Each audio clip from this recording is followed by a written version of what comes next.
Hi friends, ಎಲ್ರಿಗೂ ನಮಸ್ಕಾರ. ಇವತ್ತು ನಮ್ಮಮ್ಮ ಕಾಯಿ ಹೋಳಿಗೆ ಮಾಡ್ತಾ ಇದ್ದಾರೆ. ಅದನ್ನ ಹೇಗೆ ಮಾಡೋದು ಅಂತ ಕೇಳೋಣ ಬನ್ನಿ. ವಿಡಿಯೋನ ಕೊನೆ ತನಕ ನೋಡಿ. ಯಾರಿನ್ನೂ ನನ್ನ ಚಾನಲ್ಗೆ ಸಬ್ಸ್ಕ್ರೈಬ್ ಆಗಿಲ್ಲ, ಸಬ್ಸ್ಕ್ರೈಬ್ ಮಾಡಿ. ವಿಡಿಯೋ ಮಾಡೋದಕ್ಕೆ ಯಾರೂ ಇರಲಿಲ್ಲ, ಹಾಗಾಗಿ ಕಾಯಿ ರುಬ್ಬಿದ್ದೆಲ್ಲ ವಿಡಿಯೋ ಮಾಡೋಕ್ಕಾಗಿಲ್ಲ. ಆದರೆ ಕಾಯಿ ಹೇಗೆ ರುಬ್ಬಿದ್ರು, ಅದರಲ್ಲಿ ಏನೇನು ಹಾಕಿದ್ರು ಎಲ್ಲ ಕೇಳೋಣ. ಎಲ್ಲರಿಗೂ ನಮಸ್ಕಾರ. ನಾನು ಕಾಯಿ ಹೋಳಿಗೆ ಮಾಡ್ತಾ ಇದ್ದೀನಿ. ಕಾಯಿ ಹೋಳಿಗೆ ಬೇಕಾಗುವ ಸಾಮಗ್ರಿಗಳನ್ನ ಹೇಳ್ತಾ ಇದ್ದೀನಿ.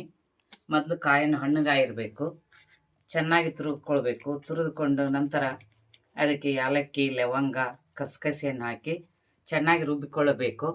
ಅದಕ್ಕೆ ನೀರು ಮುಟ್ಸಂಗಿಲ್ಲ, ನೀರು ಮುಟ್ಸಿದ್ರೆ ತಳ್ಳಗಾಗುತ್ತೆ.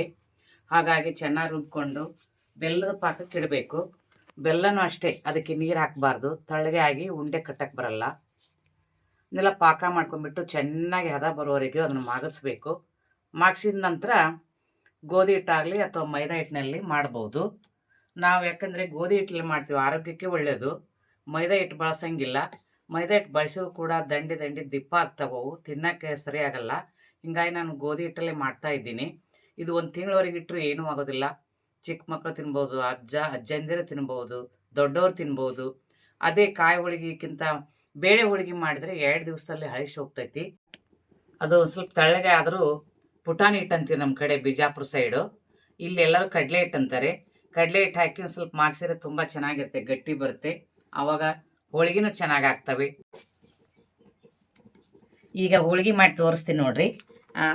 ಹೆಂಗೆ ಬರುತ್ತೆ ನೀವೇ ನೋಡಿ ಗೊತ್ತಾಗುತ್ತೆ. ನಾನು ಹೋಳಿಗೆ ಮಾಡ್ತಾ ಇದ್ದೀನಿ ಈಗ.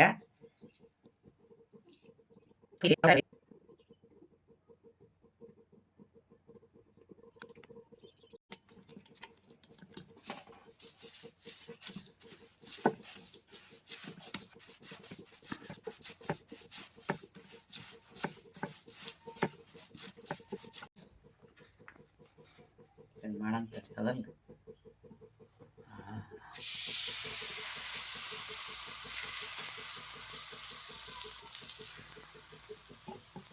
ಹೋಳಿಗೆ ರೆಡಿ ಆಗಿದೆ.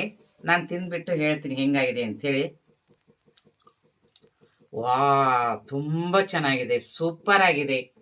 ನನ್ನ ಮಕ್ಕಳಿಗೆ, ನಮ್ಮ ಮನೆಯವರಿಗೆ, ನನ್ನ ಮೊಮ್ಮಕ್ಕಳಿಗೆ ಕಾಯಿ ಹೋಳಿಗೆ ಅಂದ್ರೆ ತುಂಬಾ ಇಷ್ಟ.